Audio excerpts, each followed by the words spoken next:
The 19th of April 2018 6:59 article. View option. Bumpy road to peace treaty. Surprising developments are taking place on the Korean peninsula. CIA Director Mike Pompeo met with North Korean leader Kim Jong-un in Pyongyang. Pompeo is one of the closest aides to U.S. President Donald Trump and a nominee to become Secretary of State.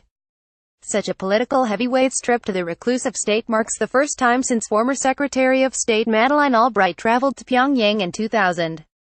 The visit by Pompeo shows how much significance the Trump administration is attaching to an upcoming summit between Kim and Trump in May or June. It is not clear what issues were discussed.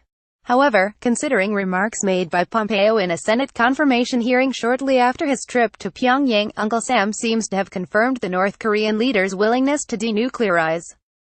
At the same time, Washington must have repeated its earlier position that without the North's complete, verifiable and irreversible dismantlement of its nuclear weapons, sanctions will never be lifted. With North Korea and the United States engaging in dialogue at such a stunning speed and high level, Seoul must closely communicate with Washington and Pyongyang on what it can do to ensure successful summits between President Moon Jae-in and Kim, and between Trump and Kim. In such volatile moments, the Blue House has said it is considering the idea of transforming the 7-decade Korean War armistice into a peace treaty at the upcoming Inter-Korean Summit on April 27. Strictly speaking, however, the armistice agreement was struck among the U.S.-led United Nations Command on behalf of South Korea and the North Korean and Chinese militaries.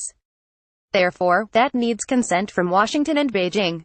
On Tuesday, Trump welcomed the news.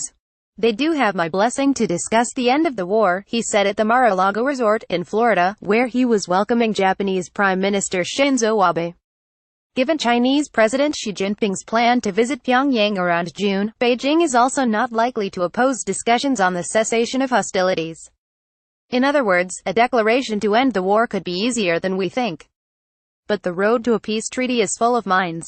It involves the withdrawal of U.S. troops from South Korea. If the Moon administration rushes to strike a deal with the North, it could shake the very foundations of our alliance. The government must wisely cope with the stunning developments, and